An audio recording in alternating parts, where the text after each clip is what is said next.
Hello everyone, this is Gene from NYC, and today, yes, 10:45, today. Today is the greatest day I've ever known. Anyway, today will be the review of Ironheart number 2, as requested by, I believe it was Jim Turner. I read it twice, and I have to admit, I came into the book thinking that it was going to be bad. It's an improvement. It's an improvement on Ironheart number 1. It's a vast improvement on Ironheart number 1. I had many issues with Ironheart 1. If you want sort of my official thoughts or review on that, I would say to look up Just Some Guy's video on that comic, and then find my comment on that comic, on his video. I stand by that, because I skimmed over Ironheart number 1. So Riri's improved. If I had to give Ironheart number 1 a letter grade, it would have been probably a D-, and I would say that Ironheart number 2 is a C. It's solid. It's not great. It's not bad. It has its issues, but it's readable.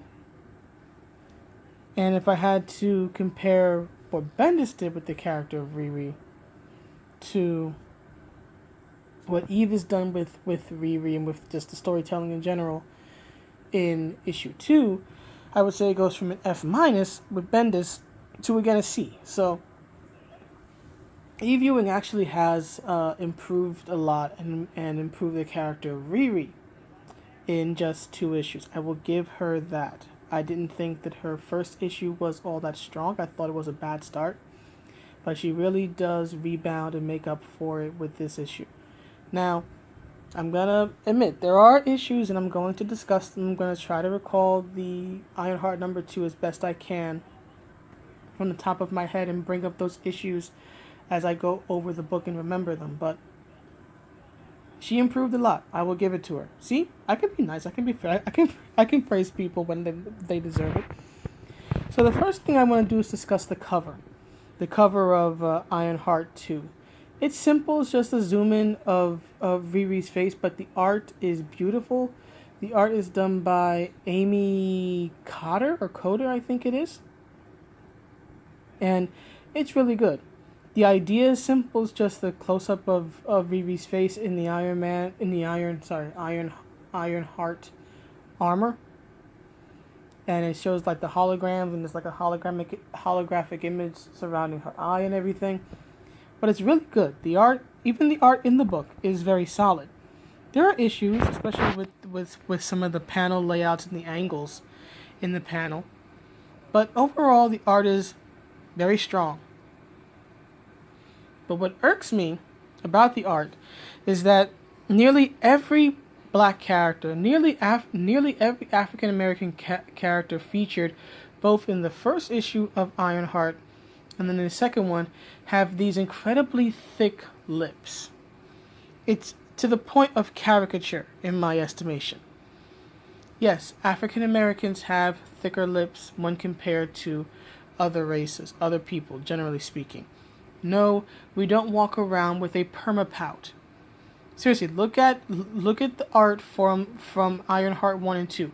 Nearly every African American character, whether it be Riri, whether it be the high school students that she encounters, whether it be her friend Natalie, whether it be flashbacks to her father, nearly every African American character has these thick, swollen lips. There's even images, because there's about 2 flashbacks in I can't find my words, in Ironheart number 2, where it shows Riri around the age of probably 10 or 11, because the flashback is about 5 years ago. And both times she has these big, swollen lips. Every character she encounters, even the character who sort of becomes the focus of the story later on in Ironheart number 2, these insanely thick lips. I think Lucio Vecchio is the artist for this book. Lucio. Please look up images of black people. Not just celebrities. Look up images of regular black people. We don't have these insanely swollen lips. No joke. If you walked outside with lips as thick as Riri's, People would tell you to go to the hospital because you got stung with something. You got stung by a bee, a bug, a spider, something. Our lips are not that thick, and I don't think the artist means harm. Of course there's emergency sounds when I'm trying to make a video. Of course there is. Anyway, I don't think that the artist means any harm. But the artist needs to look at some photos of black people, go outside, see some actual black people. Right? Our lips are thick. Our lips are full. Our lips are typically not swollen. You are not going to find swollen lips on every black person. I just had to get that off my chest. So, the story starts off proper with a flashback of Riri in high school at about 5 years ago. So, 2013, 2014, approximately. I think the character of Riri is about 15 or 16 in the current story, so she's most likely around 10 or 11 here. And the first panel kind of irks me because it's these two kids. The boy wants to make out with the girl, and the girl is kind of like saying, but in front of the kid? Here's the thing. Teenagers are horny. Teenagers who are, dating, if they're sleeping with each other, are horny. They don't care about who sees them making out. Okay? I saw kids make out all the time when I was in high school. Against lockers, in the stairway, against the wall. I've seen kids make out in subway cars. I've seen kids make out in subway stations. Heck, when I came home from work, but this past Friday, there were two kids pressed up against the wall of the convenience store by the bus stop I was standing at, and they're rolling and along this wall, kissing each other like they're never gonna see each other again. Horny teenagers do not care about who sees them making out. The hormones are just too strong. They don't care. So I call shenanigans on this right on the outset. I think it would have been more true to life and probably very funny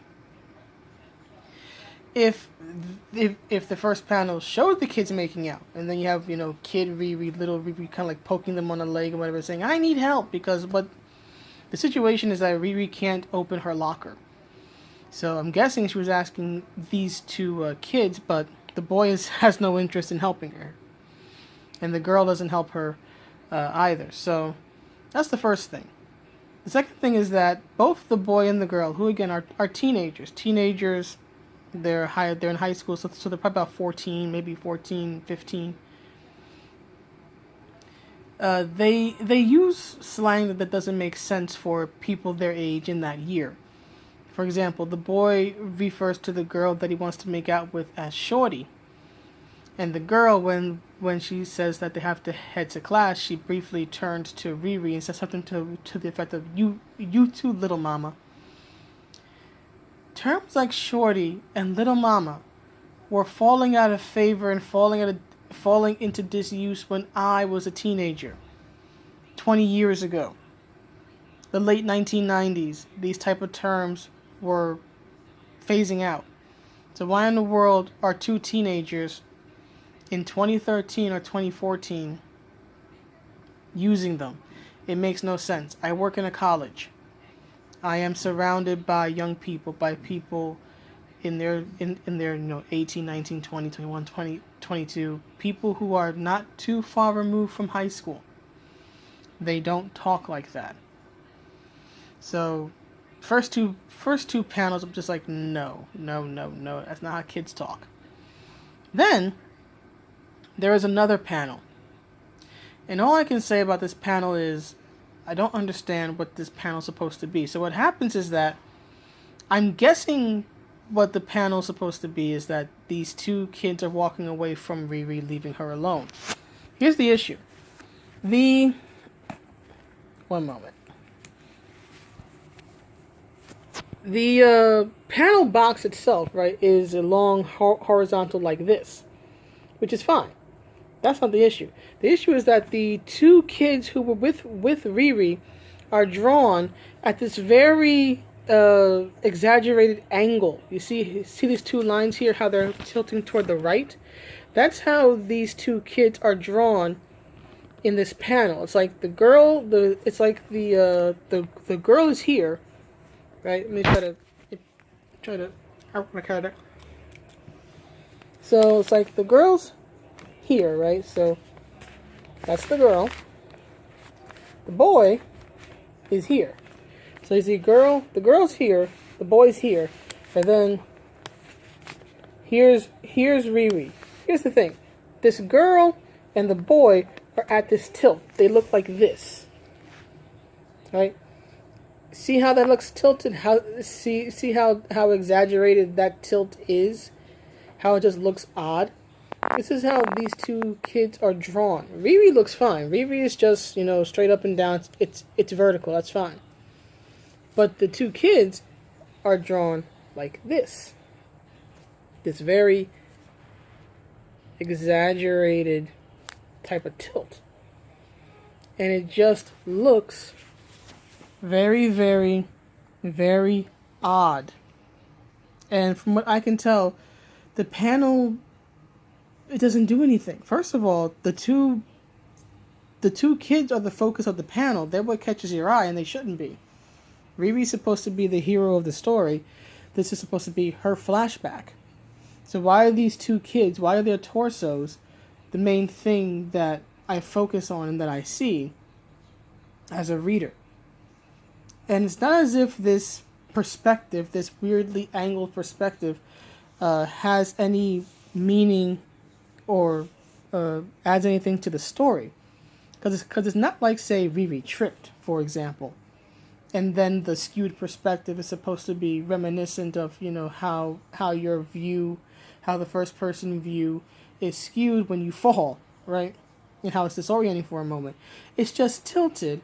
Again, those two kids are tilted at this weird angle for absolutely no reason. And what's worse is that the girl, the G, right? She's on the left side here. The girl is drawn, or rather her torso, because you don't see her head in this panel.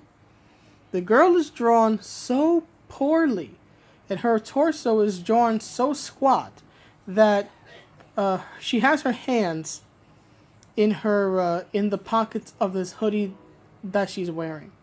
If you ever worn a hoodie, I think we've all worn hoodies. You know that the pockets are generally around the hip area, the lower stomach, the hip, the waistline, right? Lower body, right? And in between your lower body and your chest line, especially if you're a woman, is this section called the midsection, right? It's your stomach.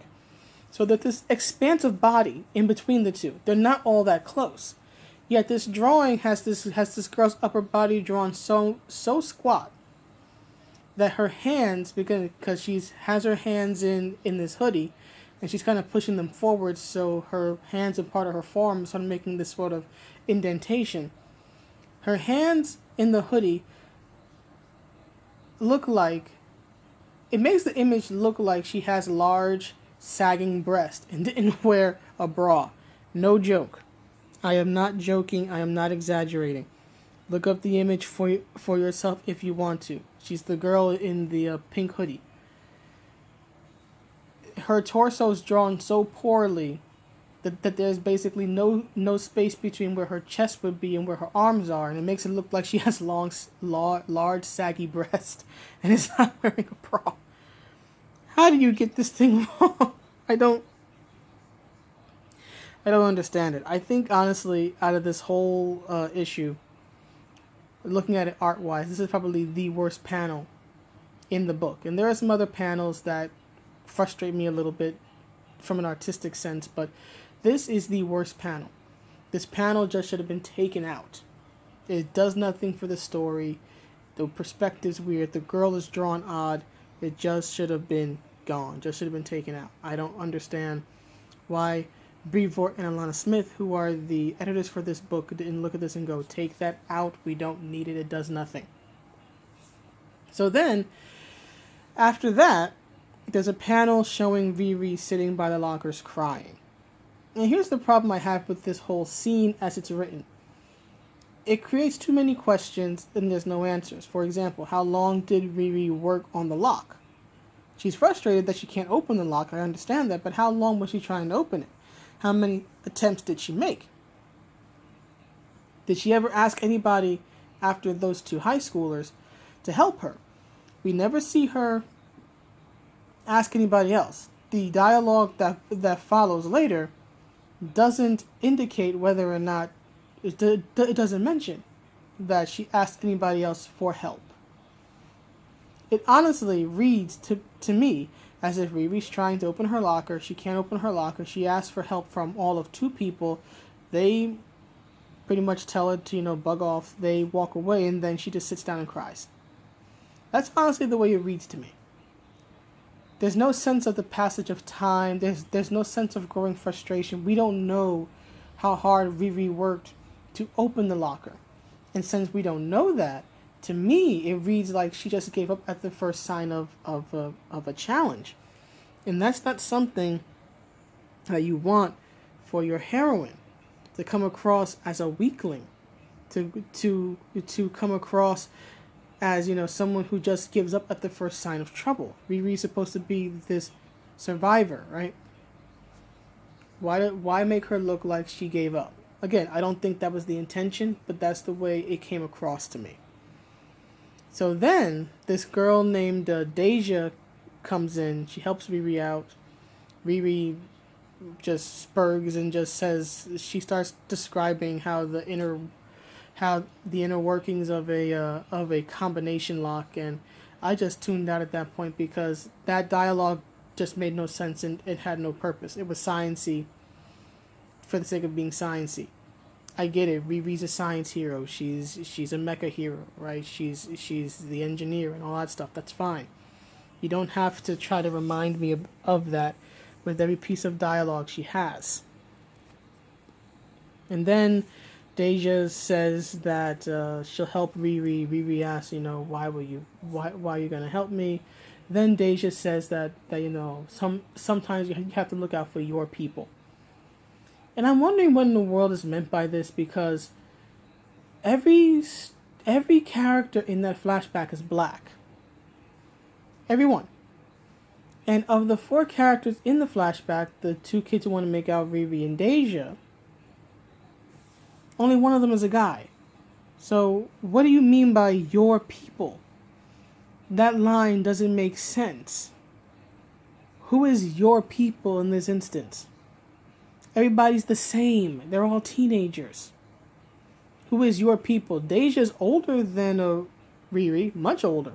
Deja says that when she was a freshman, she used to have issues with her lock. So obviously, presently, she's not a freshman in this flashback. She's older. She's much older than Riri. So we can't be, little genius kids have to stick together. Who the heck is your people? So this, I really think that, again, if Alana Smith and Tom Brevoort were doing their job, they would have looked at this flashback and told Eve to redo it. Because, and here's the biggest part, all this complaining I've been doing for the past 20 minutes or so about just that part, throw it all out. I'm going to tell you why. Because the only person in this flashback outside of Riri herself that matters is Deja. She's the only person who is brought up or ever referenced again in this issue. In my estimation, if I were the editor, I would have told Eve, okay, these 2 kids, this whole making out thing, this weird panel with them super tilted, take it all out. You don't need it. It doesn't add anything. It's not brought up again in the story. Start the flashback with Riri crying. Sitting alone by the lockers crying. Deja appears. Riri explains, that she's been trying to open this lock for, 45 minutes. She can't open it. Now she's late for class. There's a midterm. She's gonna miss the midterm. The teacher hates her. The teacher's gonna fail her. Give Riri a list of reasons why she is so upset. Indicate in this little rant, right, why Riri is so upset. explained to us that she did try, and she tried several times, and she asked for help, and nobody would help. Answer these questions. Use the dialogue to answer these questions that your reader is going to have. Then, the rest of it is fine for the most part. Have Deja help her out. Say, look, I'll take you to the security office. They'll break the lock, get your stuff, get you a pass. And then when Riri asks, why are you helping me, you can just have Deja say something simple like, us girls gotta stick together. Or something like that. It's simple, it gets to the point. And it leaves out a lot of fuss and muss. That's the way, personally, I would have gone about that particular scene. The most important part is where Deja appears. The rest of it can just go. It just should have been wiped out. So, what? I'm like 21 minutes in, and I've been ranting just about the first flashback. This is how much that all those issues there frustrated me. Anyway, move on to the rest of the story. So, after that, it moves to the present. Riri's in Boston. She's starts out at a convenience store. The convenience store is being held up by 3 thugs who apparently think they're in a John Woo movie because the head thug is holding his gun sideways. That's another thing that frustrates me about this book as a whole and about Eve Ewing's writing thus far. I know she's trying. I know she is. But there's a ring of truth and a ring of authenticity that I'm not getting with her writing. As I read through this issue, I felt like I was reading a script for a movie or a TV show, as opposed to, real live events that are supposed to be happening. Now, I know that, comics aren't real, all this other stuff, but a good writer is able to make you suspend your disbelief to the point that so long as you're reading what's on the page, you believe it's real, right? It's like that whole thing with very good art or photography. It's a static image, but it catches that sense of movement so well that for so long as you're looking at it, you are sincerely convinced that it's a moving image. Even though logically you understand it isn't moving, it still has that sense of movement. And for all of Eve Ewing's writing, at least in these 2 issues, I don't get that sense of authenticity, I'll say. Maybe not necessarily realism, but I don't get this sense of authenticity, right? Whether it's the kids using slang that they wouldn't use as slang today, or these hoodlums holding a gun sideways like they're in a film. It comes across like a movie, not like a real event that's been documented and now I'm reading about it. That's the best way that I can put it. Back to story.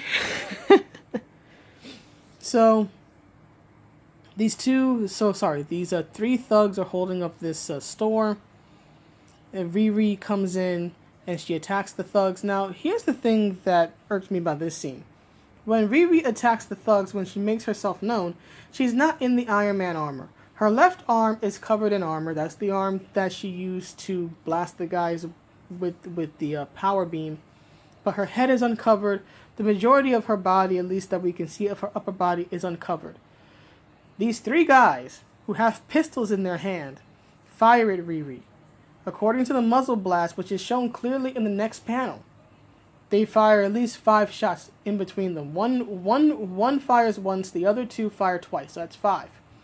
The next panel, right after the gunshot panel, shows Riri fully armored up. How? The only thing I can think of is that Riri's armor has the spirit of Superman, because she literally armored up faster than 5 speeding bullets. And no one in this scene ever asked Riri, how did you do that? How did you armor up so fast? It just happens. I don't like it when writers don't address questions in their work. I wonder if they read over it, because I know that if I were writing this, I would be asking myself, okay, how is my reader going to understand this? Right? What questions are going to pop up in their head, or what questions could pop up in their head? And if these questions do pop up in their head, how should I address it? How should I explain, for example, how Riri's armor is able to cover her body and protect her as she's being shot at by 3 criminals. But it's never explained. No one in this scene even asks. So anyway, Riri somehow fires 3 repulsor blasts that disarms each of the thugs from 2 hands. Again, there's this panel clearly showing Riri's hands in the Ironheart armor. So you clearly see that it's 2 blasters. Somehow fire 3 shots. 1 for each hoodlum that disarms them. Doesn't explain how this happens, just does. Then they leave.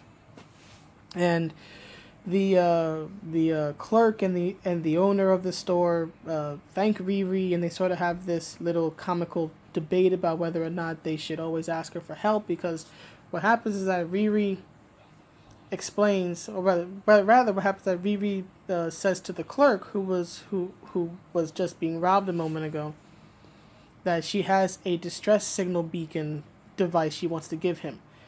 Yes, she basically wants to give him her version of the bat signal. She wants to give this to him so that he can call her when there's trouble. He says that he doesn't want to do that because he'd be calling her all the time. It's just better to give the hoods what they want. The owner says, no, we can depend on Riri. She'll protect us. So they're having this debate, and nobody ever thinks to call the police. Not even the mecha superhero, who acknowledges that she cannot be around all the time. She even says that she laments that there are so many people she wants to help, but she just can't help everybody. She acknowledges this. She actually says this to them.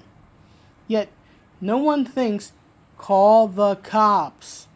Right? That force that walks around patrolling the streets, trying to catch criminals? Nobody thinks to say, maybe you should call them when I'm not around. And this actually comes back to bite them, because the same 3 hoods that Riri ran off come back. They roll up in a car, somehow, someway got body armor and military-style weapons. I mean, one of those, the head hoodlum, looks like he has, it's either an AK-47 or a FAMAS rifle. Another dude looks like he has a sniper rifle or some sort of machine gun in his hand. Okay, look, I'm no weapons expert, but I did play a lot of Metal Gear growing up. And these look like, high-grade military-style weapons, again, in a inner city, but I'm assuming to be an inner city neighborhood in Boston. And no one thinks to call the police. These three guys roll up on this place again, start firing at Riri, and keep in mind, Riri, during this, after the hoods left, had taken off her faceplate. So her face is exposed. She's being fired at by high burst fire weapons, military grade weapons. Her face is exposed, but again, because her armor somehow has the spirit of Superman himself, the armor plate covers her face before she's shot in the face. Literally, faster than several speeding bullets coming from 3 high-grade rifle weapons. It is absolutely ridiculous. So then there's this one scene, and this is probably the most moving part of the whole book.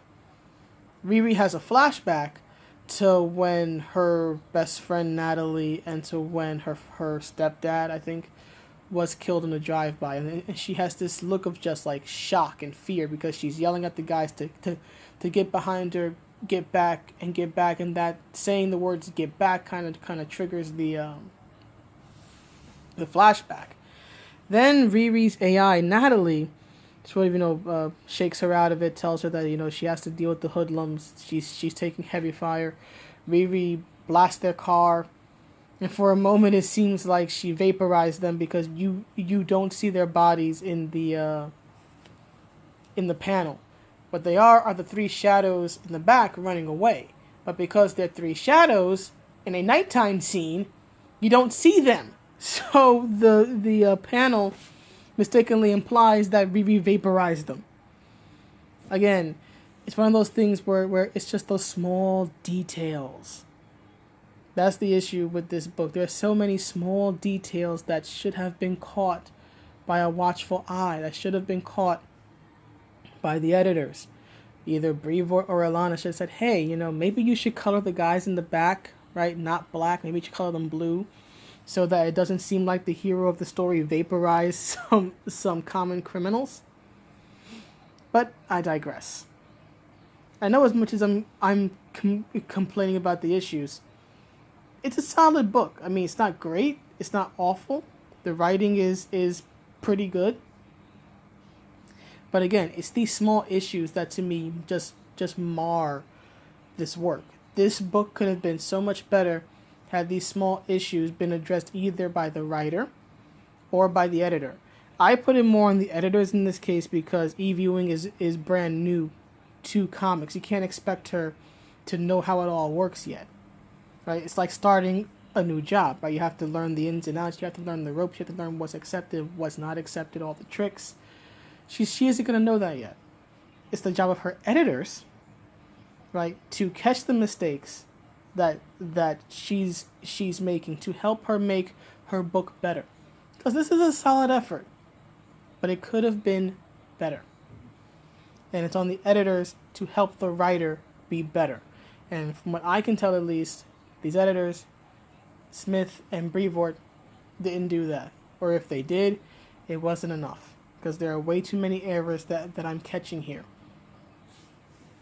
So anyhow, after that, there's this comical scene where the Natalie AI tries to talk to Riri. Riri doesn't really want to talk.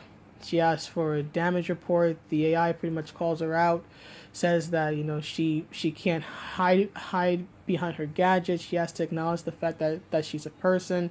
She's a person with problems. Riri kind of gets angry and says, well, that's odd for an AI to say, and all this other stuff. So they're kind of going back and forth. And then Riri's suit starts malfunctioning. She has to make an emergency landing. And she ends up somehow riding the bus back to MIT. So it is kind of funny. Riri's like, the suit is smoking! And then she ends up sitting dejected on a public bus back to MIT. So fine, that was funny. That was a little silly. That was a gag. Funny enough. I'm not gonna complain too much about it.